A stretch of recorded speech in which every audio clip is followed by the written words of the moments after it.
بسم الله الحمد لله والصلاة والسلام على رسول الله قدونك لبدا أقل برلمانك جمهورية فدرالك الصومالية حلبانada baarlamaanka jamhuuriyadda federaalka ee Soomaaliya marti sharafta kale mudanayaal ee marwooyin waxaan idinku salaamayaa salaanta islaamka assalaamu calaykum waraxmatullaahi wabarakaatuh haddii aan warbixin kooban idin siiyo walaalayaal isla markii aan xilka la wareegay waxaan la kowsaday laba xaaladood oo kala daran labaduba abaaro saameeyay in ka badan 7 milyan oo qof iyo khawaarijta oo sii kordhiyay culayska ay ku hayeen shacabkeena taagta daran waxaan qaaday tallaabooyin aan u arkayay markaas in ay lagama maarmaan u yihiin ugogol xaarista hanaan wax looga qaban karo dhibaatooyinka shacabka Soomaaliyeed ragaadiyay maadaama halka dhibaatooyinkaasi uu ku jiro Soomaali heshiis ah ayaan annaga oo ka duulayna yoolkaas baaxadda leh sida ku cad barnaamijka xukuumadda dawladdeenu waxay xoog isugu geysay hiigsiyada soo socda 1 Soomaaliya sharcigu sareeyo 2 Soomaali heshiis ah 3 Soomaali dunida heshiis la ah 4 Soomaali isku filan iyadu 5 Soomaali cagaaran oo ka baxday xaalufka iyo maxaan ku raadal geeyiga guuray 6 dhisidda hay'ado tayo leh oo bixin kara adeeg hufan oo ku filan dadka Soomaaliyeed mudanayaal iyo marwooyin waxaan bogaadinayaa howlihii uu soo qabtay baarlamaanka federaalka jamhuuriyadda Soomaaliya kalfadhigiisii koobaad oo ay ugu horeysay doorashooyinkii guddoonka madaxweynaha iyo kansoorisiintii ra'iisul wasaaraha iyo xukuumadda sidoo kale inaad dhisateen gudiyadii joogtada ahaa iyo xubnihii idinku matali lahaa baarlamaanada caalamka waxaan sidoo kale bogaadinayaa xubnaha ka tirsan baarlamaanka golayaasha ee u guntaday in ay garab istaagaan ciidamada qalabka sida iyo shacabka Soomaaliyeed ee u istaagay in ay iska xoreeyaan khawaarijta waxaan shacabka Soomaaliyeed hormuud uga noqoteen macnaha dhabta ah ee matalaada shacabku ay tahay ama ay leedahay maanta dalkeena iyo dadkeenuba waxay ku sugan yihiin meel aan ka noqosho lahayn meel guuldarradu aanay boos ku lahayn boos uga bannaanayn guuldarro waxaan go'aansanay inaan u guntanno dagaalka dalka looga sifaynayo khawaarijta waxaan soo waayay ka madaxweyne ahaan jid aan ahayn inaan difaacno karaamadeenna islaamnimadeenna iyo qarannimadeenna dalka iyo dadkuba waxay inooga baahan yihiin xilgudasho dhammaystiran oo ah in aan dhinac uga soo wada jeesanno halka cadow ee Soomaalida maanta ay leedahay waa inaan isku garab siino shacab iyo dawladba sidii aan dalka oo dhan uga xoreyn lahayn halkaas cadow ee maanta aan leenahay dib u xoreynta dalka oo dhan waa wadada kaliya ee aan ku xaqiijin karno dal nabad ah oo uu sharcigu sareeyo waxaad ogsoontihiin in shacabka Soomaaliyeed ee ku dhaqan deegaanada kala duwan ay ku baraarugeen dhagarta cadowga iyaga oo garawsaday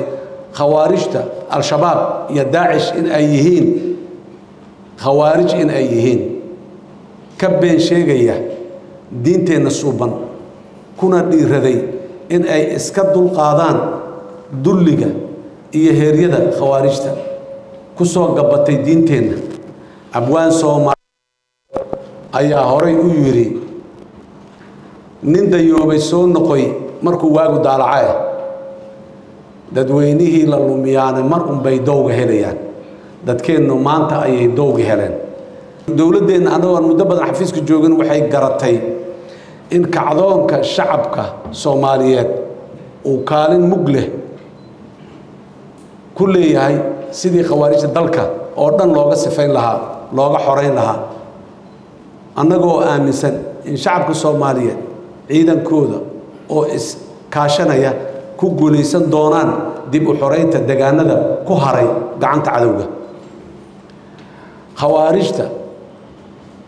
gacanta cadowga khawaarijta tusaale bilow ah waxaa inoogu filan dagaalada ka dhacay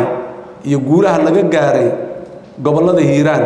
Shabeellada Dhexe iyo Galgaduud iyo diyaar garowga xoogga leh ee ka socda gobollo kale oo badan oo dalka ka tirsan waxaa shaki ku jirin in maadaama aan dagaal ku jirno cadowguna oo jab weyn gaaray ay beegsan doonaan shacabka aan waxba galabsanin sida weerarkii 29 Oktoobar ee ka dhacay agagaarka Zobe waxaan bogaadinayaa dadaalka ciidamada iyo shacabka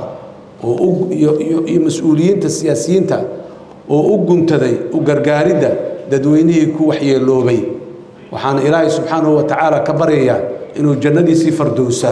ka waraabiyo shuhadadii nooga geeriyootay dilka xaqdarrada ah ee khawaarijtu ay geysteen sugidda amniga iyo ciribtirka khawaarijta ka sokow shacabka Soomaaliyeed waxa uu u baahan yahay Soomaaliya sharcigu sareeyo taas oo inaga rabta meel marinta shuruuc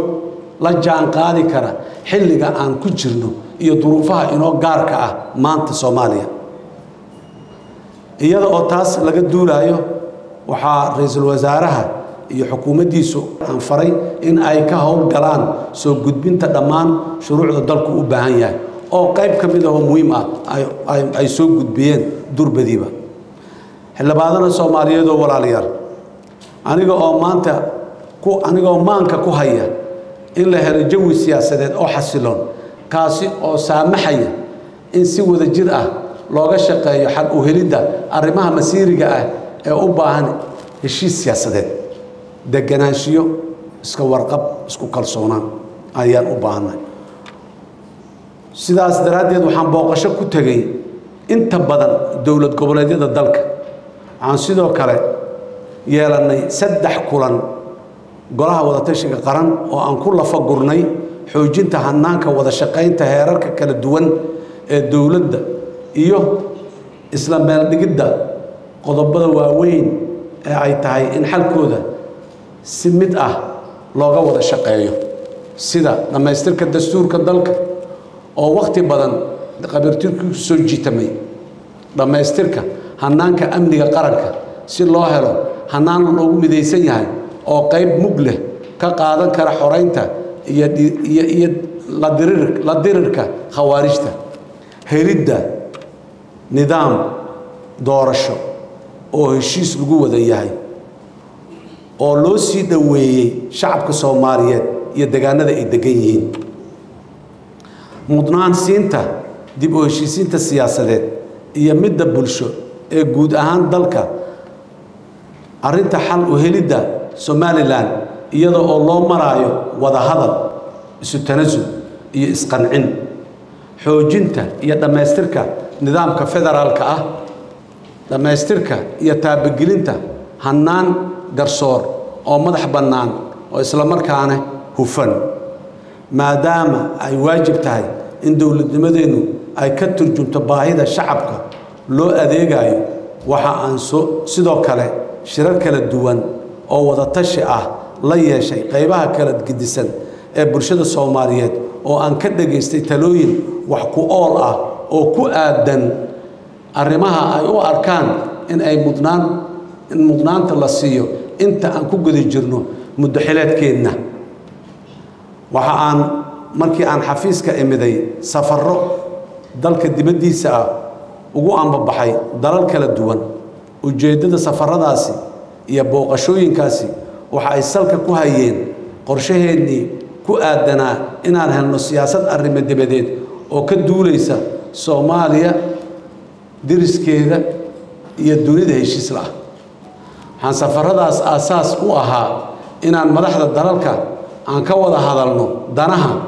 aan wadaagno iyo qaabka ugu habboon ee ay uga qayb qaadan karaan dib u dhiska iyo dib u soo yeelashada iyo soo kabashada qaranka Soomaaliyeed iyo kaalinta ay ka geysanayaan dagaalka aan kula jirno khawaarijta manaxanka ah عقبات كوة دولة لماذا ينرشة ضدك الصوماليات كواسي أو بنيستي دارين تدي جودة بوب كهانتي دودا كحد جذب كشرفتود لما سفر داس وحان كلا صور لابني قولوا أنا أو ما ضحى الدلال كاس سكر عني إن دور مقله إن دور مقله كجيستان أرماها هرتبين تقوله دولة ديننا إيوه دلالة عن كوبادي جوبينو دبوديس كدلك يحوجنته دولة نبدا عردن كا مانتا عن هيسن waxaan rabaa inaan dadka Soomaaliyeed u xaqiijiyo in siyaasadda dawladdeenu ay lafdhabar u noqon doonto in la soo dhaweeyo cid walba oo diyaar u ah inay naga taageerto arrimaha mudnaanta inoo leh iyada oo aan isu dheeli tirayno danaha aan caalamka kale nahay iyo kuwa ay iyagu naga leeyihiin Soomaaliyeed xilligan joogto inta ay saaxiibo u baahan tahay ayaa ka badan inta ay cadow u baahan tahay mudanayaal marweyn sida aad la wada socotaan dalkeenu waxa uu la tacaalayaa xaalad adag oo ka dhalatay jiilaalka iyo abaaraha daba dheeraaday ee ragaadiyay nolosha dadkeena ku tiirsan dhaqashada xoolaha kalluumaysiga iyo tacabka beeraha saamaynta abaartaas ama abaarahaas ka dhalatay ma saameyn kaliya dadka balse waxay dhaawac u geysatay dhaqaalaha guud ee dalka maadaama xoolihii iyo beeruhu yihiin lafdhabarka dhaqaalaheena si abaartaas looga hortago dalkana looga badbaadiyo macluul baahda oo galaafata dad badan oo Soomaaliyeed waxaan qaadanay tallaabooyin isugu jira qareemid uu hormuud u yahay ergey gaar ah ee abaaraha kaasoo aan magacaabay intii maalmihii ugu horeeyay ee xafiiska aan imiday muhiimadaas ergeyga uu lahayna waxay ahayd caalamka inuu gaarsiiyo fariinta iyo dareenka shacabka Soomaaliyeed ee ku wajahan abaartaas waxaan dhisnay wasaaradda deegaanka iyo isbeddelka cimilada taas oo durbaba ka hawl gashay sidii loo gaari lahaa Soomaaliya cagaaran oo deegaankeedu uu dhowrsan yahay lehna dhammaan siyaasadda shuruucda laga maarmaanka u ah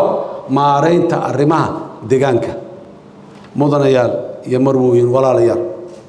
dawladnimada waxa uu dhaxaad u ah dhismaha hay'ado ku dhisan sharci oo awoodi kara in ay si hufan u gutaan waajibaadka loo igmaday hay'adaha noocaan ah waxay inooga baahan yihiin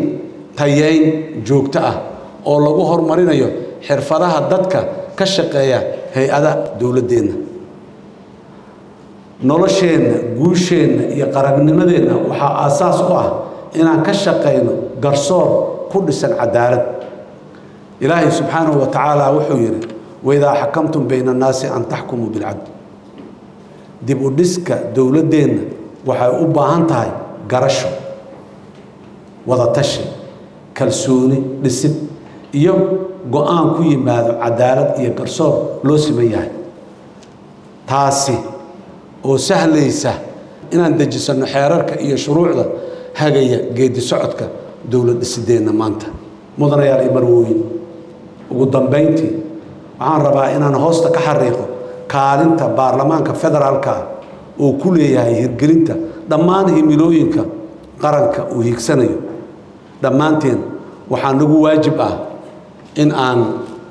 ku shaqeyno dareen iskaashi iyo wada shaqeyn inaga oo mudnaanta siinayna dejinta dhammaan shuruucda loo baahan yahay iyo fulintoodaba waxaan si xushmad ku dheehan tahay idinkaga codsanayaa in aad kalfadhiga cusub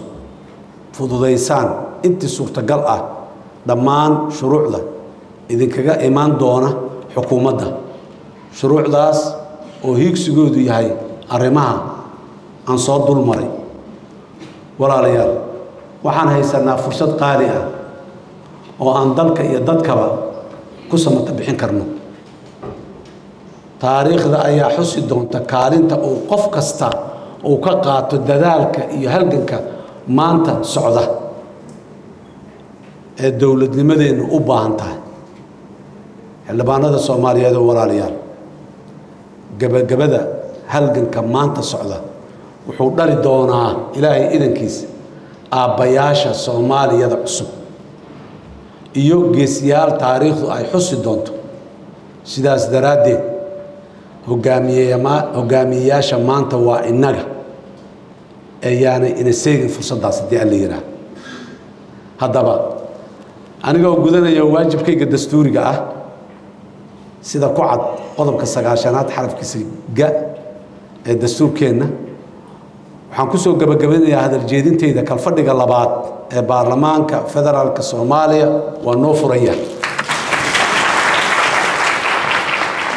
aad iyo aad ayaad u mahadsantihiin